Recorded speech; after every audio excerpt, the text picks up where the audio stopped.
All right, everybody. Thank you so much for joining today. We're very excited to share some exciting new policy ideas, as well as a new tool for communicating those policy ideas, which we think is unlike anything else in this space right now. Today is really a culmination of some work that's been going on throughout the year.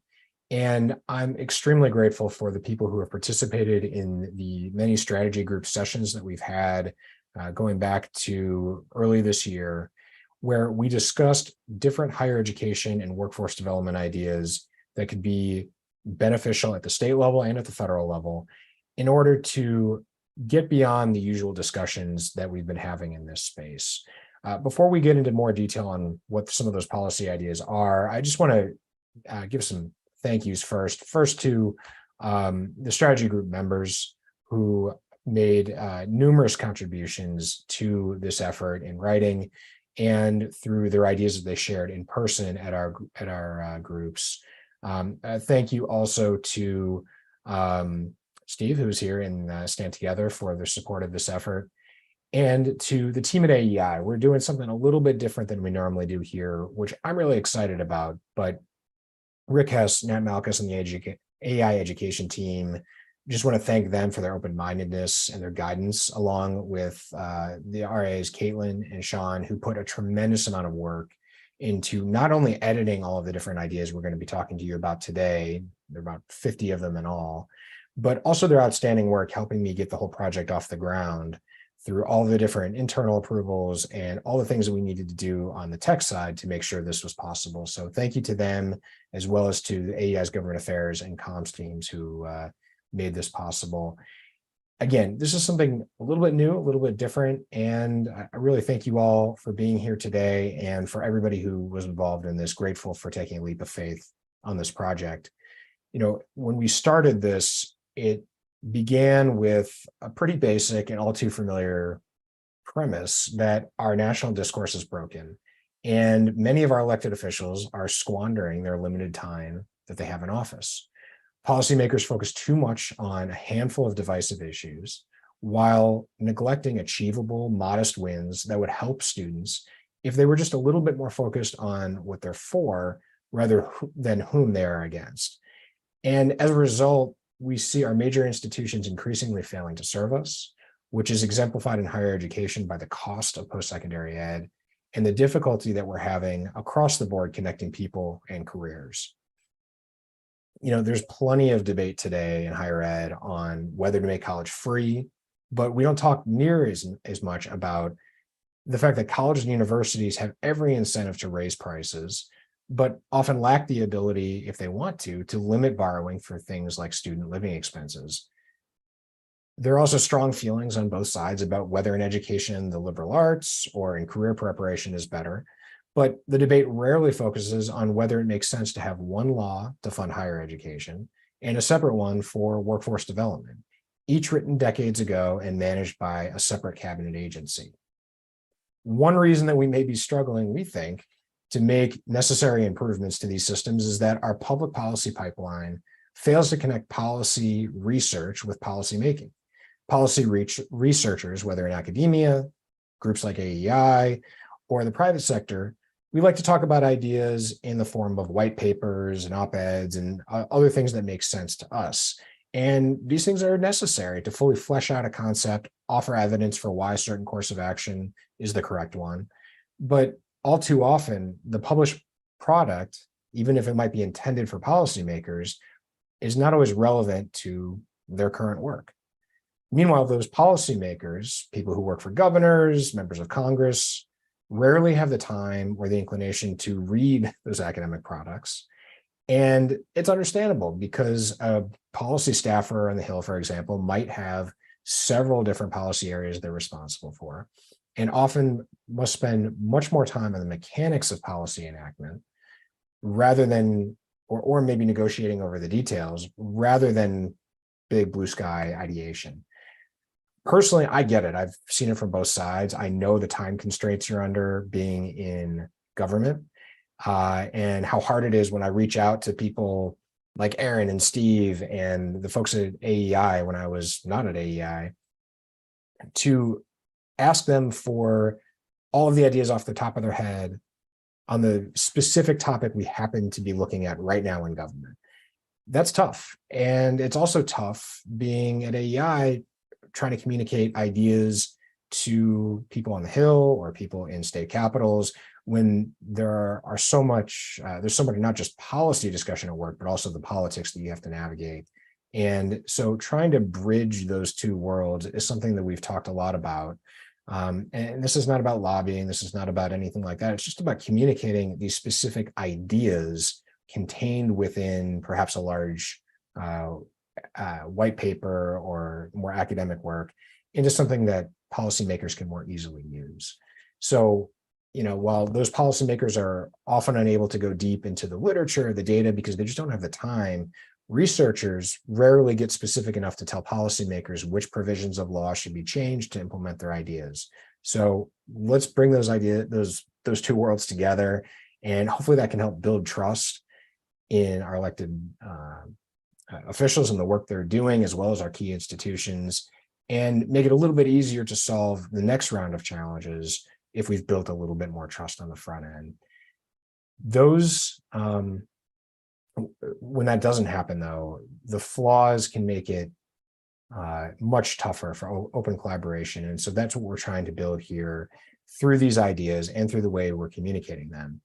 So while I think the ideas today that we're going to be talking about are very strong, and policymakers at both the state and federal level should pay close attention, we're going to talk also about this new tool, which we're calling the Higher Education Policy Catalog. And that catalog is essentially a two-sided marketplace that allows you to either share an idea or shop for an idea if you're in the market for policy ideas. And it's something that we've really thought a lot about and worked extremely hard on. Again, a thank you to everybody who's been involved. And before we got to building this, we tried to look for something that already existed. What's a good way to more effectively capture these ideas and be able to communicate them? And we just didn't find anything that really worked. And so we started building something, and then we started experimenting with it internally as we were developing these ideas. And again, we put dozens of these ideas down, and people were discussing them. People were selecting the ones that they wanted to write on using this portal. And then we took the summer to perfect it and make it, rather than an internal tool, something that we could share out with the public. So again, I'm really excited to show it to you, and I'm going to talk a little bit less and show a little bit more now. And hopefully this will work where I can share my screen.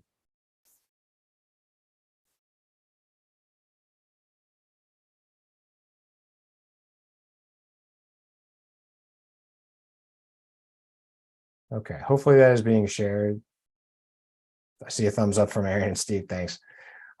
So this is what we've built, and this is the Higher Education Policy Catalog, which you'll see when you go to this site, which you can find at policycatalog.com, or you can visit it through the AEI education page, is a series of ideas that, again, try to break through the noise, stop debating some of the more hot button issues, and actually look at things that can make a real difference for students. And so you have a lot of different ideas here, but you can sort and filter them. So if you're only interested in ideas for states, you can click on states and it'll filter the ideas out. If you're interested instead at looking at things that Congress can do, you can click on the button for Congress. It'll filter those ideas as well. And you can also filter by topic. And so if you're interested in ideas that look at affordability without just this binary conversation of should we forgive loans or not, you can do that too. And you can find all of these different ideas that are here. Now, this will allow you to view the different ideas. But before I do that, you can actually create an account here. And what creating an account does is it allows you to find the ideas you like and save them to your own personal account. So what I'm going to do is just enter my email address here. You can also sign in with a Google account. AI doesn't use Google, which is totally fine. You can then just click the button and it'll email you a code. But what I found is actually, if you have a Google account, either a personal or a work one, you can use the sign in with Google feature to either sign up initially or sign back in really just with one click.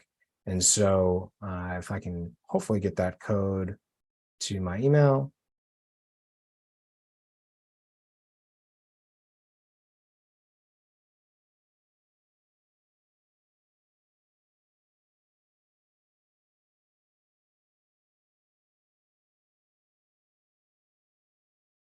Just a second.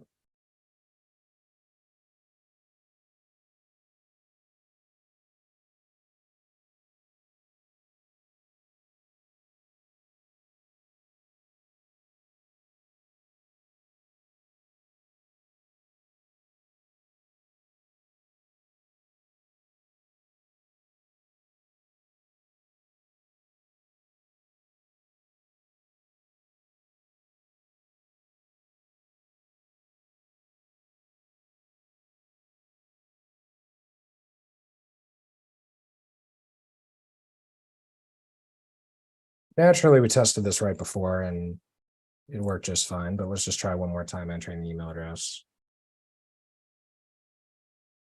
While you're doing that, Michael, I'll just say I'm impressed that you were able to snag policycatalog.com as a URL. Yeah, we believe me, we talked through a number of different ideas, and that's the one that rose to the top. And ultimately, it's something that we think describes the idea, which is a catalog where you can shop for different ideas. And I'll just pause on that while I wait for that code to come through. But the idea is you can either use your Google account or you can use code, which will work eventually, I'm sure. But let's look at some of the different ideas. And one of the ones I'm interested in, for example, is on this issue of affordability. And so if I click affordability, let's say I'm interested in allowing institutions to limit borrowing. So right now they don't have that power. If we want to give institutions the power to make college more affordable, a lot of people don't know this. They actually can't do that. And so this is an idea that was written by Andrew Gillen. I like a lot. And what you see is that each idea is tagged with different topics, some categories. We talk also about, who can enact this policy. So this is really something that Congress would have to do. And then we break each idea down into 3 broad categories. So the problem being solved, the solution, and the policy impact. So if we do this, what will happen as a result? And so we really think that that's a way to capture a lot of different ideas. And, we gave everybody word limits and asked them to keep it brief. I think actually going forward, we can keep it even shorter, because what we allow here is legislation, model bills, key research. If you've written this up as a longer piece, that's not necessary to put in front of policymakers right off the bat, but you're going to want to find more information. And we'll be looking at some examples in a minute from Steve and Aaron and Ryan, who's going to be joining us in a minute as well. And that's really an opportunity to go more in depth if you're a policymaker and you really like these ideas. The other thing you can do is share them out. So if you have an idea that you like and you want to be communicating, obviously you can do that on social media, and those links are included here. Each idea has a permanent link, which is nice, because the other thing you can do is we have these unique QR codes. So it's a unique code for each idea. So if you want to put that in a PowerPoint presentation where you're trying to deliver something offline, or if you have a printed material that you want to share as a leave behind with folks that you're working with in your community, you have the opportunity to do that. QR code is there, and people can always reference back to this idea, which can be updated. So as new bills are introduced, as you refine the idea further, as there are more research pieces that are published, you can go ahead and share those out. Going back to the homepage, the other thing that I want to make sure to highlight is that as you add ideas to your personal bucket, and I'm obviously hoping that that'll work in just a second, but as you do that, those ideas disappear from this main bucket, and they go into your own personal, we're calling your own personal policy playbook, where you can save those ideas for later, monitor them as progress is made, and ultimately find ways to communicate those more effectively with your network.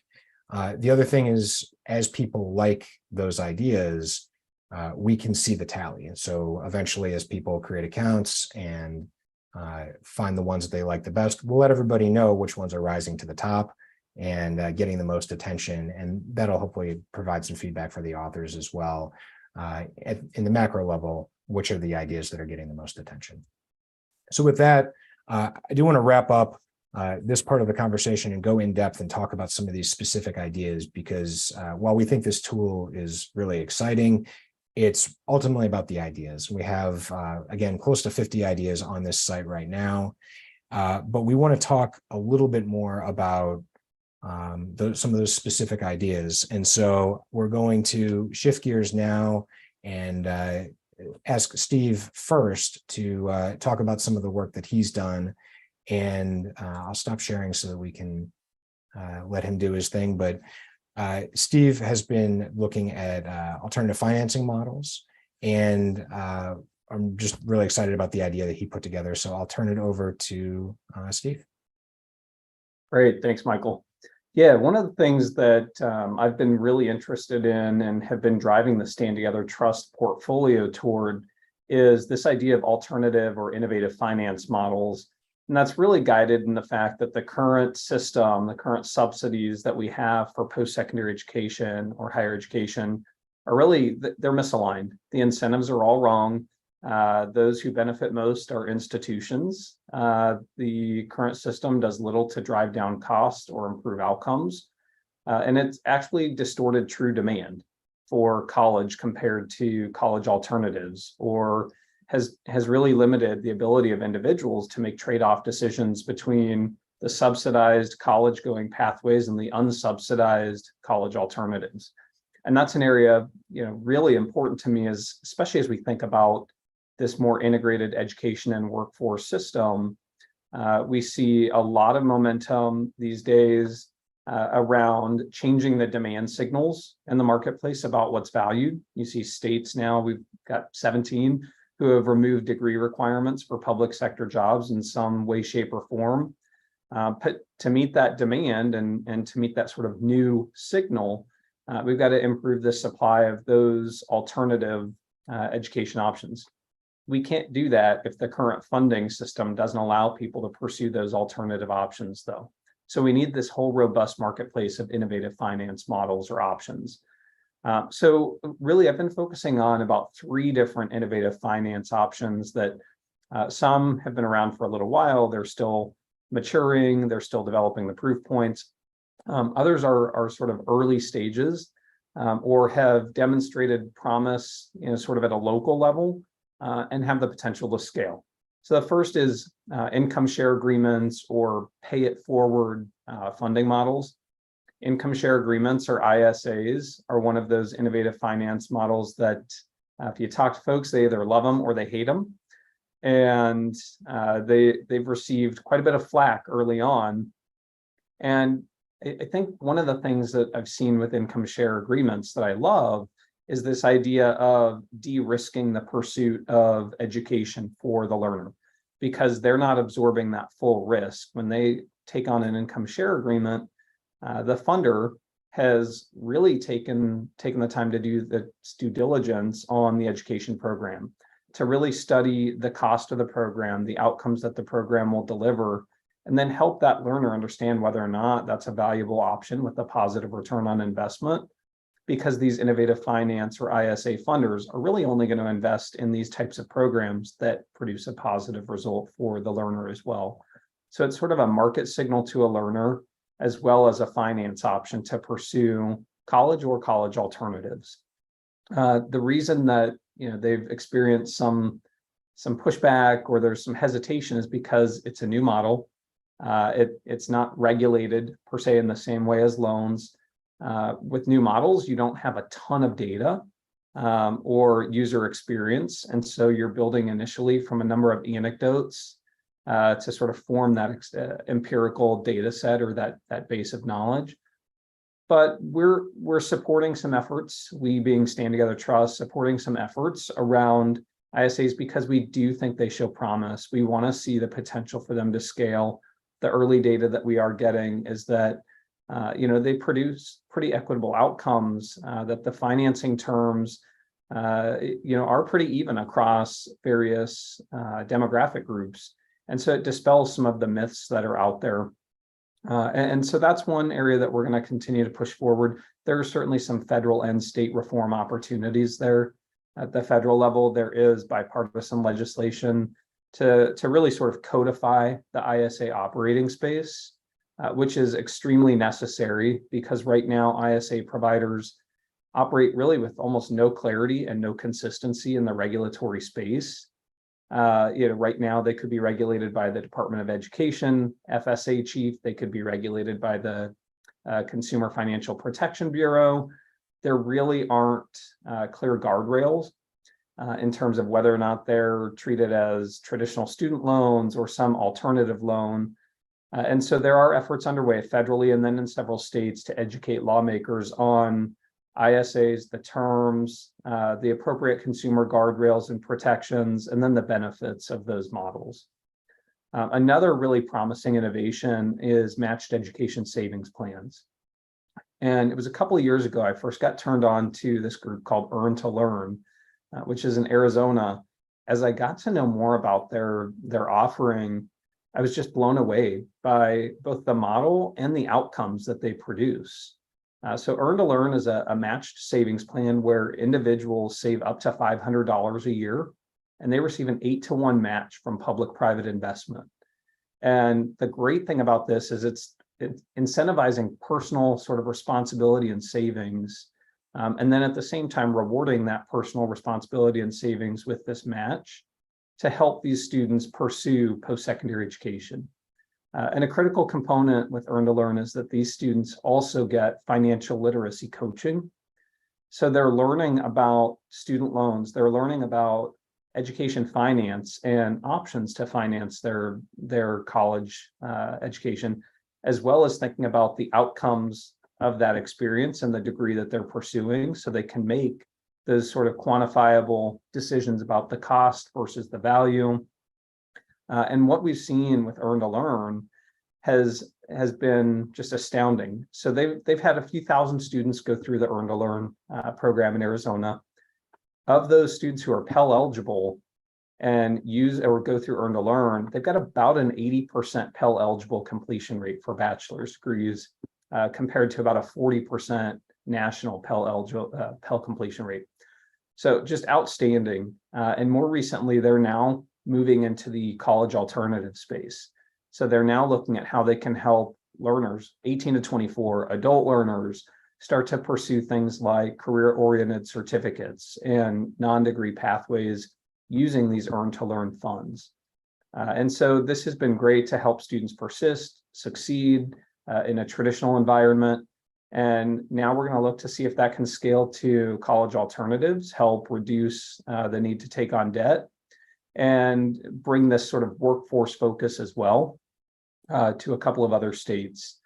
And so that's one to watch. There's federal interest in the Earn to Learn model. So there's bipartisan support in the Senate and the House to provide some sort of startup or sort of experimental seed funding to test this innovation and see if it can scale and grow. And then at the state level, Governor Ducey noticed that this was a promising model, and then Governor Ducey and the state legislature in Arizona even committed some state funding to help meet that public-private match. A third area that I think is worth watching, and this is sort of skill savings accounts, or this idea of maybe a comprehensive 529. That's one of the ways that NGA sort of references it. But these are really sort of diversified savings vehicles that help individuals pursue lifelong learning. And the thing I love about these skill savings accounts, if we can get them, is that they really put the agency and the directedness in the hands of the individual worker learner to dictate where and how they'll pursue education. and they can unlock as much or as little of the funding that's in their SSA if and when they decide. So it starts to change the paradigm away from dollars flowing to institutions granting an award letter to tell a student how much money they'll get or have available to them. And then that student then makes the determination to say, well, okay, I guess I have this aid plus these loans. I want to change that paradigm and say, actually, worker learner, you know, you have access to X number of dollars in your skill savings account, and they could be from employers, it could be from state and or federal sources, individual philanthropic contributions. The benefit being that these carry year to year, they're portable, they're tax incentivized. And so you always know what funds you have available and can use them as much or as little with various providers as you want. And it's not incumbent upon you applying to an institution, getting accepted into a program, and that institution telling you how much they'll give you. So we're just trying to flip the paradigm as much as possible, put that sort of power in the hands of the individual to pursue that marketplace, make the appropriate trade-offs, and sort of create that level playing field between traditional college and university providers, as well as the non-traditional providers, so that those students can choose whatever pathway is best aligned with their goals and their aspirations. So keywords for me in those sort of three options, it's agency, empowerment, portability. Thank you so much, Steve. I really love the depth you went into on this. It's such an important thing that we need to be looking at. We can't just take for granted the way we've been financing higher education so far.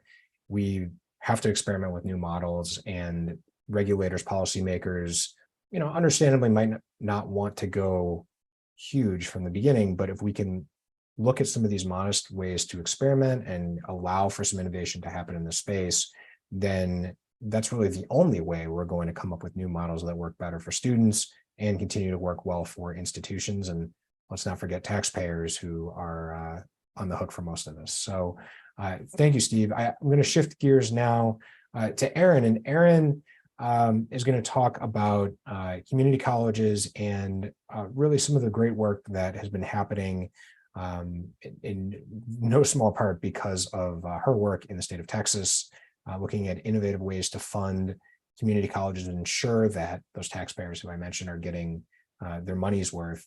And so, Aaron, I'm going to turn it over to you in just a second, but obviously you can't have a tech demo without some sort of something or other going wrong. And so I did figure out the login issue, got that fixed, and just want to very quickly not only talk about these ideas, but again, show you where you can access them on the policy catalog website.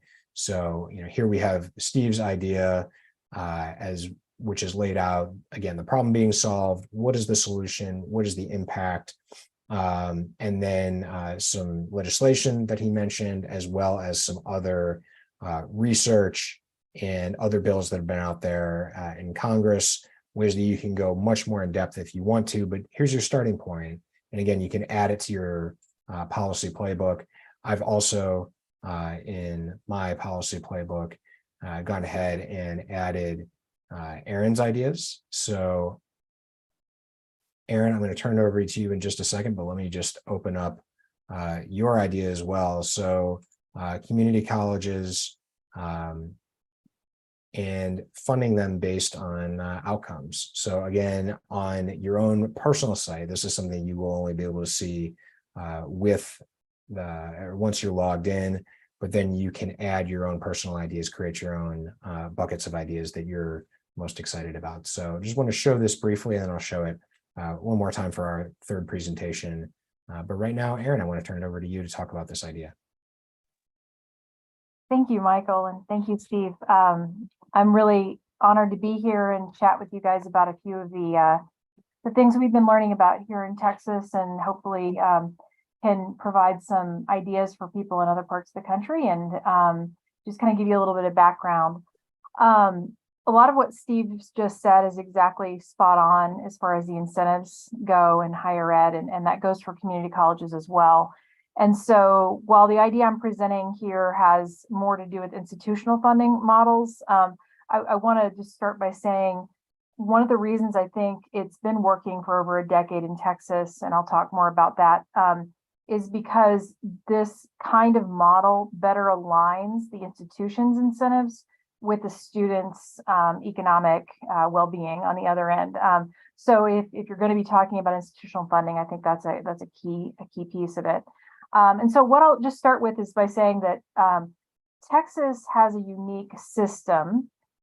It's called the Texas State Technical College System. It's a statewide agency, so it's not actually a community college.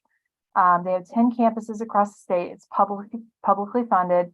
It has a uniquely sort of straightforward mission, and it's workforce development. So it doesn't pretend to do like liberal arts or a lot of transfer credits or things of that nature. So I'm putting that in a bucket to say this is kind of a unique situation that this institution's in. About 10 or 15 years ago, the leadership of TSDC sort of raised their hand when the legislature was bandying about ideas to innovate around workforce, and said, we'll volunteer to pilot essentially an outcomes-based funding formula. And so that's exactly what they did. And this formula, works. The technical term for it is the return to value funding model. And this model works because essentially what they do is they take into account the wages of their alumni above the minimum wage, right? So there's a premium there. And then they sort of calculate their tax contribution to the state over 5 years, right? And they average that out. So that cohort is calculated to generate a certain number of tax dollars for the state. TSDC gets a commission on that estimated amount, and that commission is 36% right now. So the entirety of TSDC's formula funding is based on that commission that they get from the state. So essentially the state is paying them based on the wages of their alumni. So this is a very important sort of caveat, because I'm not talking about credentials. I want to make that clear. They're not paid based on the credentials that their alumni generate. They're paid on the wages. Now, the happy byproduct of having high wages is most of the time those students are earning great credentials, right? They go together. The other piece is that because their graduates are in such high demand, or their students are in such high demand, you hear story after story, whether it's in their auto repair, programs, or their HVAC programs, of companies essentially saying, we'll hire you in the middle of the semester. Like, please come work for us. So that's kind of a double-edged sword, right? If you're an institution, but on the other hand, they are not disincentivized to let those students go out and do that thing, because they're not actually paid based on contact hours or based on the credentials. So that's something to keep in mind here. They've been doing this for over 10 years. And as I said, employers are very motivated to hire their graduates, and there's huge demand for them to open more campuses around the state. A missing piece that I want to bring into this conversation as well is TSDC, and I kind of downplayed it in the paper I wrote for AEI, but I really want to highlight it here. While community college enrollment has been declining for most institutions, although it had a modest uptick in 2022, TSDC's enrollment for men went up. So not only did they not suffer an overall decline in their enrollment, they saw an increase. Not only that, most of their students are men. I looked at their numbers, it was astounding. It was 70%. Now in higher ed, that is absolutely unheard of. Like that should just knock you over with a feather.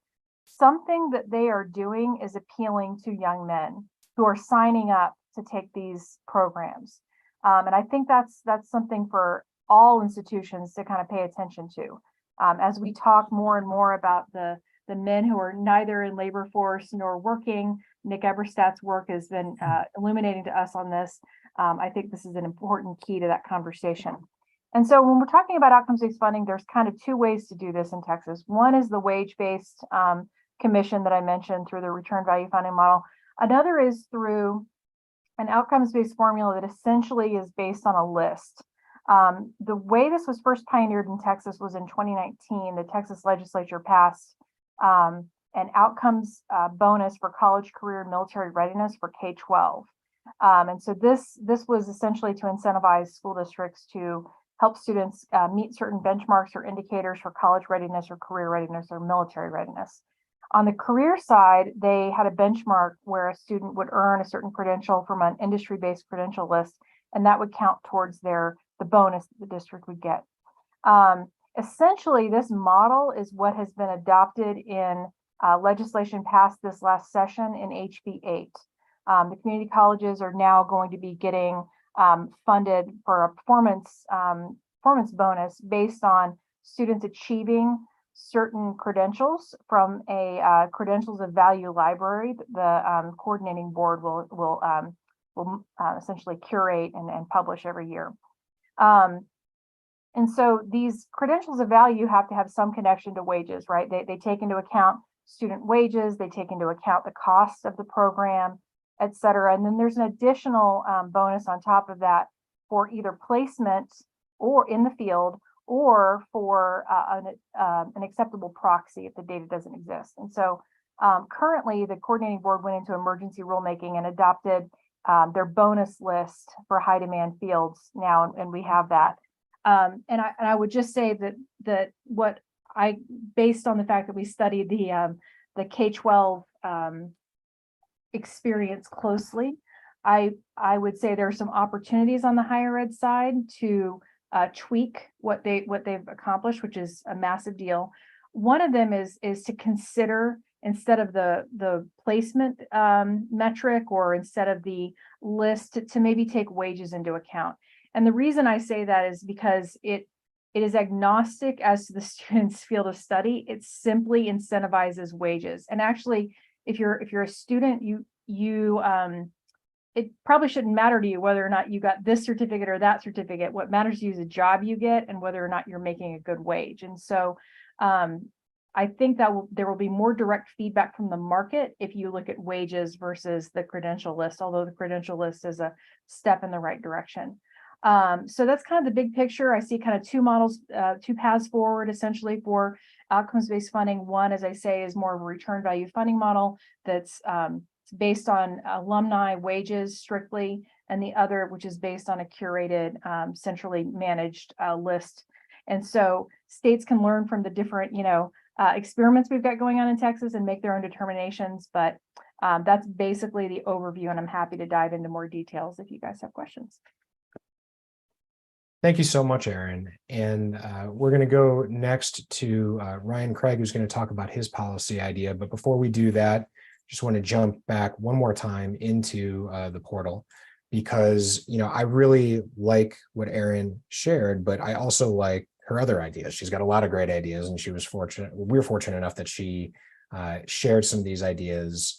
And if you're going to have all of this transparency information, one of the things you want to do is make sure that it's actually available to students. And so I just want to highlight one of her other ideas that she added to the catalog is requiring that information, debt earnings, employment information, be disclosed to students at enrollment. And so I'm going to take that idea, which is also on our site, encourage you to check it out, and add it to my personal playbook as well. And once I've done that, you'll see it's taken out of the list on the homepage. You won't see it there anymore, but of course everybody else will. And then you'll instead see it here.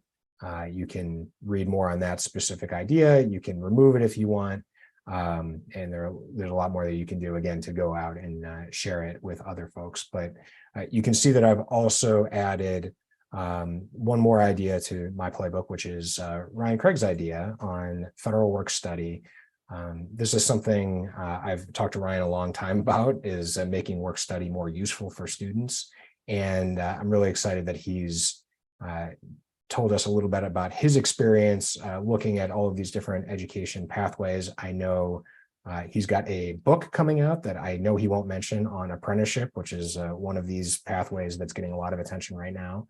And so Ryan, why don't you tell us about work study and anything else related to education and work? Yeah, thank you, Michael. And congratulations to AEI on the launch of the policy catalog. I think this is terrific. And when you asked me which one of my ideas I wanted to present, This is the one I chose because the reform is so blindingly obvious. I hope we'll all agree. Federal Work Study, or FWS, is a federal student aid program where hundreds of thousands of students on nearly every college campus receive over $1 billion in wage subsidies for jobs. It's supposed to encourage work related to the student's program of study. And for qualified jobs, FWS typically funds 75% of student wages, and they're factored out of financial aid calculations. But there are two problems with FWS, one minor and one so big as to practically obviate the point of the program. The lesser problem is that funding flows to colleges and universities, not to students, on a base guarantee formula that benefits schools that have been participating the longest. As a result, community colleges only receive 15% of FWS dollars. Meanwhile, four-year universities get lots of FWS funding to subsidize jobs for students who may not need them. Perhaps a quarter of FWS awards at private colleges went to non-Pell students. But the bigger problem is that FWS privileges employment that's completely disconnected from either academic programs or career goals over relevant employment. FWS's structure makes it much easier for schools to employ students to clean toilets on campus than to connect them to real employers and real jobs. It's mind-boggling but true that while FWS subsidizes 75% of wages for on-campus jobs, it only subsidizes 50% of wages for off-campus jobs. And since the vast majority of students will eventually try to launch careers off campus, this is exactly backwards. Adding insult to injury, no more than 25% of total FWS funding can be used to subsidize students working at off-campus for-profit businesses. And then to make things even worse, FWS adds eligibility requirements to off-campus work that simply don't apply on campus. So while on-campus jobs may involve food service, cleaning, maintenance, and security, if you're working off-campus for a private for-profit employer, jobs must be relevant to your course of study. So that's yet another way, 3 different ways in which FWS is incentivizing schools to push students into a relevant, low-skill on-campus jobs instead of relevant off-campus jobs for private employers that might end up working for in the end. The result of these skewed rules is perhaps predictable. Of the $1 billion spent on FWS, 92% goes to subsidizing on-campus jobs. Amazingly, less than 0.1% is subsidizing students working off-campus at private for-profit companies. The remaining 8% is going to off-campus jobs at not-for-profit or community service organizations that aren't subject to those additional FWS eligibility requirements. So in summary, as currently structured, the FWS program, Federal Work Studies, is kind of has an Orwellian name. And it's an apt symbol of our post-secondary education system disconnect between education and work. And it's a disconnect that's proving increasingly detrimental to students as digital transformation of the economy continues to accelerate and AI begins to take hold. And I'll close with this, which is there's a place where the best educated and most highly skilled members of the workforce are in government-controlled jobs. But unfortunately, I'm quoting from a New York Times article on Cuba. So that's a summary of the proposal. Thank you, Ryan. And yeah, I mean, that's something that we've talked about a long time. There was an experiment that we were able to launch at the department, unfortunately, right before COVID, that eased some of this, but there's a lot more work to do. And I think you captured really well this idea that if you come from a family of means, you can go get an unpaid internship on Wall Street and set yourself up well. But if you need to work while you're in school and you need work study money, your options are a lot more limited, and that's just not the way it should be. So thank you for that. Thank you also to Aaron, to Steve, for the ideas that you presented. Again, we're really excited about these policy ideas, and we hope that this is a interesting and compelling way to communicate them. We're also hoping to be able to work with, if you're listening, you and your organizations, and we want to hear your policy ideas as well. So please reach out.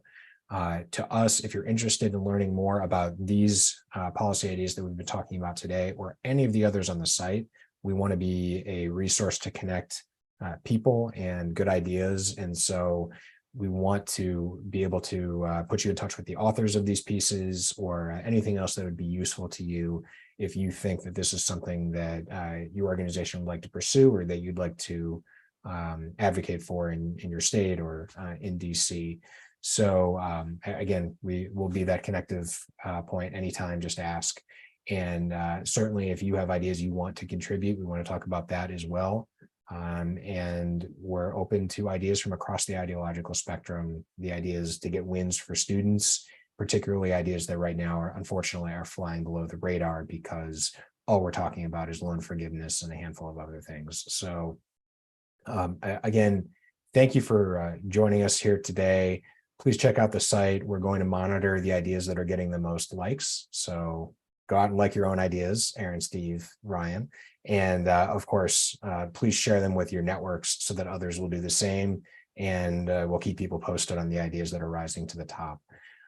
With that, I think we're going to wrap up for today, but please stay tuned. We'll continue to update the site, and we'll continue to update you all about what's happening with it, the new ideas that we're adding, and any other new developments. We have a lot of great ideas, and we want to hear your ideas as well. So please reach out, and we'll talk to you all soon. Thank you.